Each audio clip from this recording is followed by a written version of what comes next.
Welcome to Mindful Talk, brief conversations about mindfulness in the workplace and at home. I am your host, Lauren Wessinger. And I'm your host, Misti Anderson. And this podcast is brought to you by the Mindful Project. The Mindful Project helps you elevate the culture of your business by bringing mindfulness practice to you and your staff through in-person and virtual learning. Contact us through our website, themindfulproject.co, for more information. Welcome back to the podcast. Misti and I are here today talking about traveling mindfully. It's good to see you, my friend. You too. I wish we could travel together right now. Me too. I would be very mindful, I promise. Me too. When I was thinking about travel, I was like, one of the first things that popped into my head was grateful. Like anytime I get to travel now, it is an immense sense of gratitude. I'm thankful for lines at the airport. I'm thankful for just being out. It's insane how much my perspective has changed, and all the little things that used to bother me about travel are now just kind of like, oh, yay, I'm here. It's so great. It definitely brings a new appreciation, doesn't it? I know. I've talked to a lot of friends, before or right after their first trip since March 2020, and everybody feels the same way, just so grateful, kind of surreal, can't believe it's happening. And, if we have to continue to look for the little gifts of this really life-changing time, that's one of them, just travel being much more sacred and precious and such an opportunity. I remember traveling so much sometimes because my family and older friends don't live in our state. And sometimes to the point where I was like, oh, I don't really want to travel this weekend. I'd always be so glad I did, but I don't want to travel like that again where I don't appreciate it. And so I'm not traveling that much anymore on purpose. It's nice. It's so nice. I think most people have, even the busiest of busy travelers, I think have slowed down a lot. Yeah. What I really love is how everyone is tweaking it. And it's not so, where can I fly and go to a resort? It's what's around me. What can I be in nature with? This summer, as we move to Colorado, we're looking at taking like a cross-country trip and seeing some areas of the country we haven't seen before. And there's a huge pull in, us going to visit family and then saying, okay, kids, y'all stay with the grandparents and we get to go on a vacation to one of those resorts and just relax.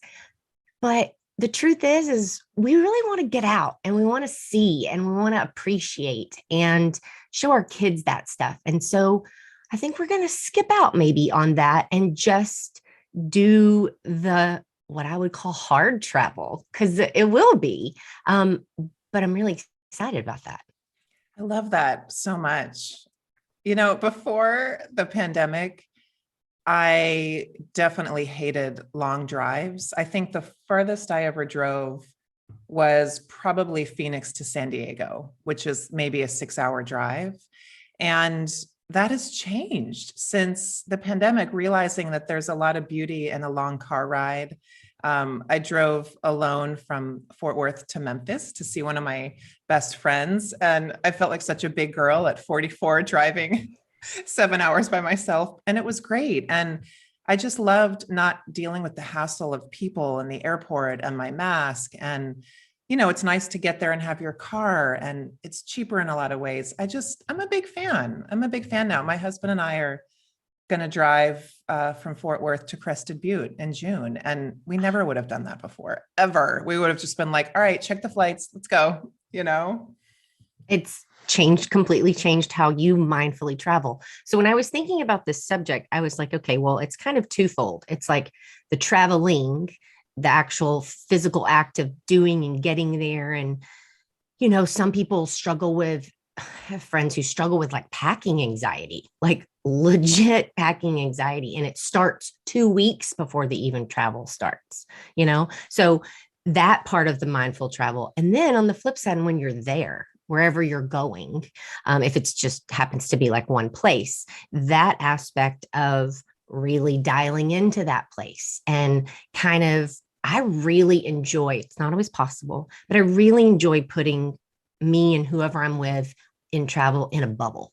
We're just in a bubble and it's our own little bubble. And we're walking around this new place that's new to us, but we're in our little bubble. And so we're blocking out all of the media and the extra things from home and all of that stuff. That's literally one of my biggest mindful travel things that I personally do is when I start to get a text that tethers me back somewhere else, or I see a souvenir shop. Oh yeah, I need to like get a souvenir and then I start thinking about the kids and I'm going this way. I'm just like, get back in your bubble, like get in your bubble and be here. And I think a lot of people really struggle with that, like getting somewhere and being there. So I just wanted to share like my thoughts on kind of, I think about mindful travel in twofold, getting there and doing that and all of those things, and then also being there. Yeah, I'm the same way. I don't even actually talk to my kids or my husband when I travel unless I call maybe once on a trip to check in, or if they need something, of course, I'm available. But I mean, my son is 15 years old now, and it's always been that way. I mean, whatever, we don't need to check in. This is just us. It works for us. We don't need to check in every night and talk about the day. Like, I'll see you when I get home, but we also are really independent in our marriage and we've raised really independent kids. And it's by design, and if we need to talk, something goes down, absolutely. But like, I don't need to talk to you when I'm traveling with friends or alone, or you know what I mean? And it's also weird because like it's hard to really communicate fully an experience that you're having to other people. Like I went to India October, November 2019, right before the pandemic. Can't believe that timing. And nobody's seen my photos. I have these amazing pictures. The only person that's seen my photos is my aunt who took me. I created a book for her. And at first I was a little bit hurt that like my family didn't want to see my photos, and I could tell them about the whole trip and this whole thing. And it was my most amazing vacation I've ever been on, hard and amazing. And then I realized, oh, that trip was for me and it was for my aunt. And we had that experience. And it's okay that they were holding down the fort for 2.5 weeks at home while I was gallivanting through India. And they didn't leave real life, and real life is just continuing to churn for them. And it's okay. It is totally okay that my experience isn't that interesting to them. That was a big like pivot for me. I love to hear you speak, and I know there's other moms and out there that will agree. Lauren speaks so easily about like not being able to speak to her family and not having to talk to her kids. Then there's those people, and I know there's so many that are like that constant mommy guilt of I've left the kids at home and like I got to check in. And if the spouse is back home taking care of the kids, did I, leave enough food in the refrigerator and all of those things. And so to get to a place like where Lauren is, what she said is important. It was very by design and they had to work on those things. And so I think an important piece of what you said is the communication that happens before you even leave. Like here's what I'm thinking. I'm going to be with a bunch of my girlfriends. We're going to be very busy. I'm going to text you and let you know we're okay. But otherwise, if you don't need me, I'm just going to kind of disconnect and enjoy my time. If you're setting up clear expectations, as most things in life, no one gets surprised and everything's okay. Right? It's so true. It's not like I left town and said, see ya. You know what I mean? It was by design. Exactly. And it was with a lot of communication, and it was with just a lot of experience of being a family together. I definitely make and freeze certain food that I know will last. I go to the grocery store before I go. I make sure, since I'm, of course, the schedule keeper, I make sure everybody's super aware of what's going on when. And as long as I prepare, I have to be able to let go, and I know that's so much easier said than done when you're a mother or a father or main caretaker of a child. But all that preparation would be for nothing if I didn't then allow myself to just let go and detach a little bit. It's, temporarily. And it also depends on your kids. Like for me, yes, it was by design, but also my kids don't really want to talk to me on the phone, and so I'm not going to force it. If one kid really wanted to talk to me, while I was on a trip, I would of course do that, of course, of course. But they don't want to talk to me, and it's okay. They've got their own stuff going on. I mean, they are busy, busy little humans, So yes, by design, yes, a lot of planning and communication, and of course, it just happens to be the humans in my immediate family that it works for. So it could be a little different, depending. Yeah, Yeah. of course. But I mean, it's good practice to start Yes. even communicating that with the kids. Like, look, mom's going away. I haven't been away in a long time, whatever it is. Um, so one thing I was also thinking about, I don't know. I have to think there's other people in the same boat. When I start to travel now, I get really nervous just thinking about it. And I think it's tied to the disappointment because there's been so many trips that we've all planned and dug into. And some of them, I mean, I had one trip to Orlando, it was like 5 times, and then we just gave up. So it's like, I know there's people in that same boat. And it's hard to not go to the worst case scenario immediately. Like, I'm going to book this trip, but I need to make sure that, how do you get out of it? What's the COVID terms and blah, blah, blah. And so it makes you go to that place of, well, we're scheduled for a vacation at the end of February, but who knows? You always kind of say that feeling like nervous. I don't even really like to pack too much before because I'm afraid. Do you feel like that too? I do. And one of the things we started doing, if there was airfare involved and or like hotel and certain things, is buying trip insurance. I taught a yoga retreat in September in Maui, and we were just in that window when things were getting better with COVID. I feel like if the trip was planned 1 month later, it wouldn't have happened. And I strongly advised everybody to get trip insurance for, I mean, the trip was expensive, 5,000, 6,000 to get to Maui and have the retreat and rent a car. And so if you spend a couple $100, it's like $250 on trip insurance.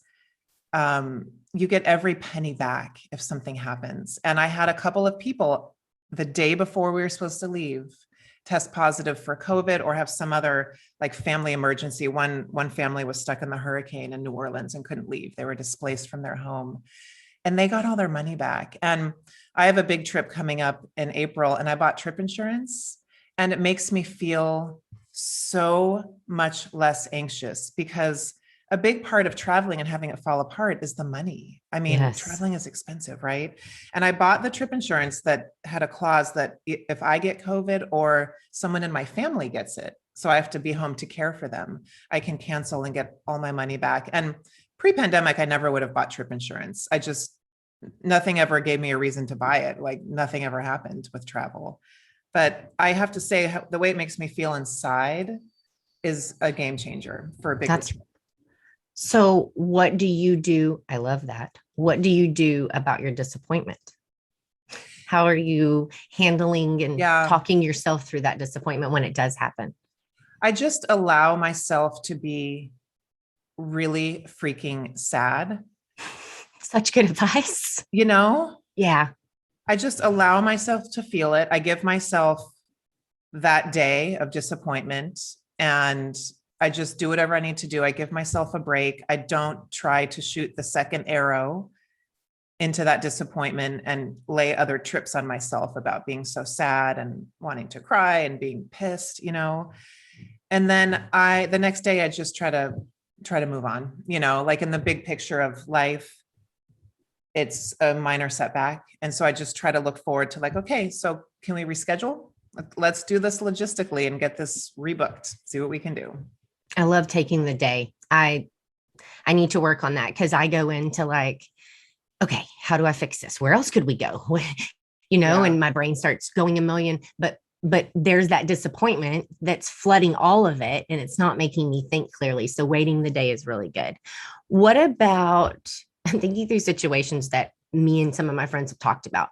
What about for people who like get on an airplane or get on a bus and there's a whole lot of people and it's really overwhelming for them now? Because I think more and more people are suffering from things. I don't want to call it social anxiety, but similar to people being around and there being a lot of people and being afraid of Mhm. what's going to happen because they're with a big group of people.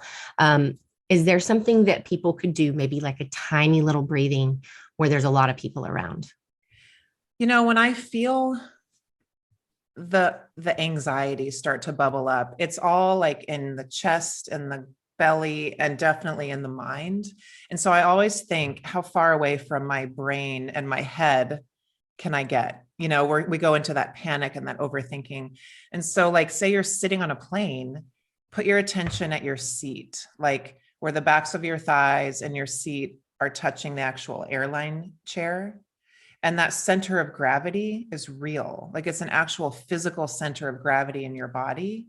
And it's very grounding. And then you could take a couple breaths there and then move down through your legs and into the soles of your feet. So say you're standing on a tram or a bus or something, you could do that. Center of gravity is now down at your feet. And you just want to feel for kind of anchoring yourself into something other than your anxiety, right? Oh, that's so good. Right when you were saying about your seat, I did it with my seat. And you're right, it is really heavy in your seat. Yes. I mean, I know that from like yoga and like laying on my back and like feeling into my back, but you're right, using that as an anchor for your stress is really, Yeah. really impactful. Let's see. Now you're on the flip side of travel and you're at your destination. What are your biggest tips for having a mindful, successful trip somewhere? So it's funny, we've actually been talking about this in meditation training. Nice. And there's something called slow travel that I had never heard of. I mean, you can guess what it means, like, the slow food movement, slow travel. It's like, instead of landing somewhere, I'm going to use Europe as the example, where there's a million cities and sites and countries to see. Instead of packing in like 5 cities in 2 weeks, we'll say, slow travel is where you get to where you're going and you just land and you allow yourself to really feel the people and the culture and learn the energy and the way of living there.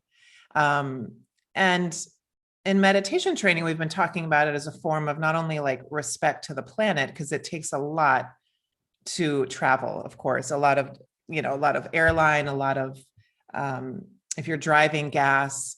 So it's a little more eco-conscious, right? You get to one place and then you land. And then it's also a little more respectful, apparently, to the culture. Instead of just doing a drive-by of that city or that country, like really allowing yourself to immerse yourself in the history and even the history of the people and the ancestry, learning some of the language, going to restaurants that aren't on some top 10 list, but like neighborhood joints, and also as far as how they are handling the pandemic, like not being the American who's like, I have my own personal rights, I'm not wearing my mask. Like, just let it go and do the thing that the country is asking you to do. You are a visitor on their land.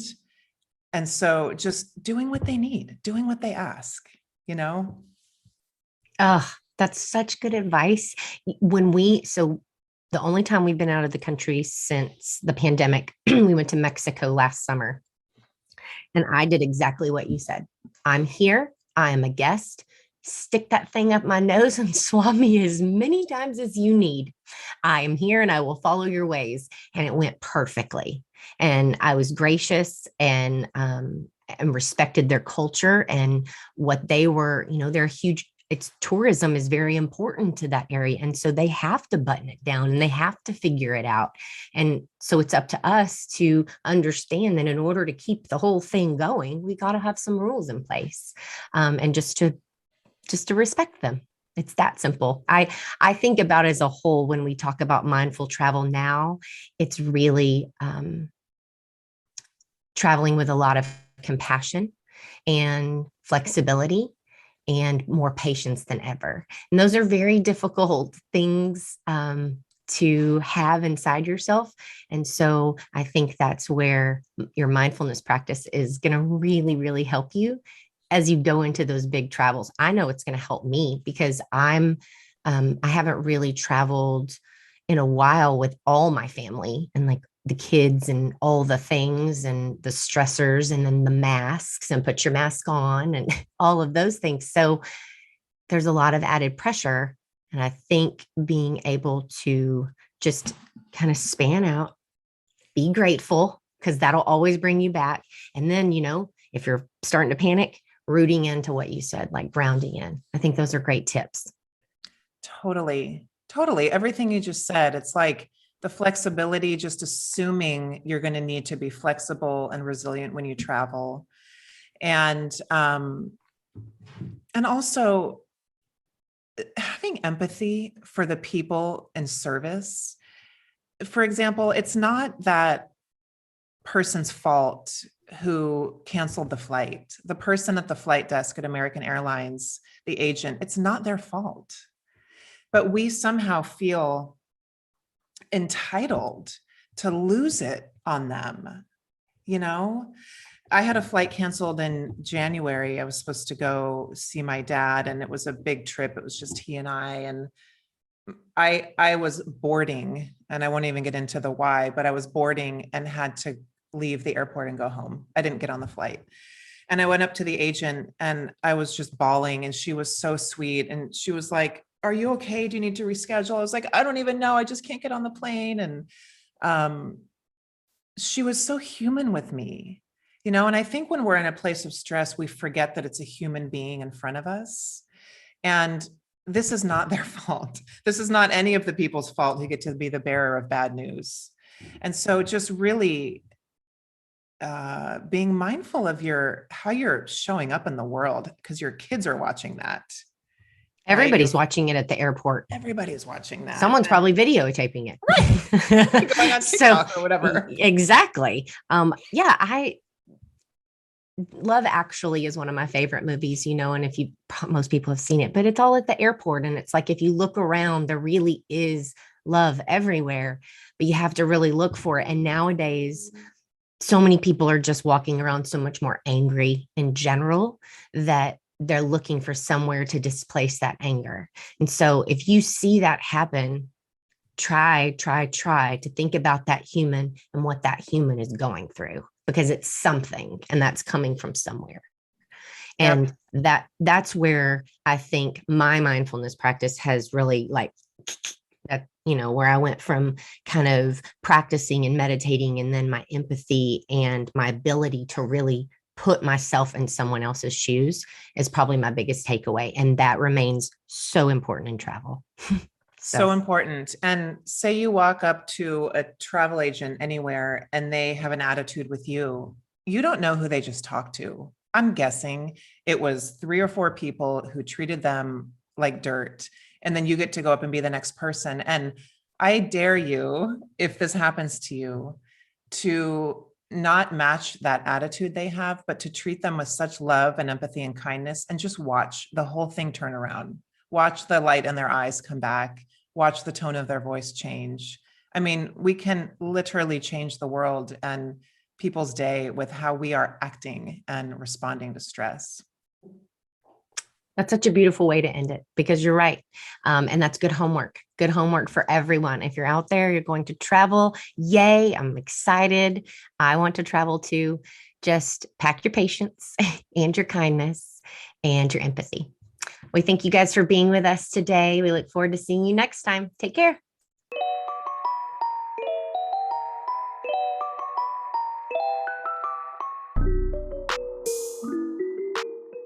Thank you so much for listening to Mindful Talk. We don't take it lightly that you spent your time listening to our podcast, and we are forever grateful. If you'd like to support the podcast, please subscribe on your favorite podcast platform and leave us a rating and a review. Welcome to a more mindful way of living and working.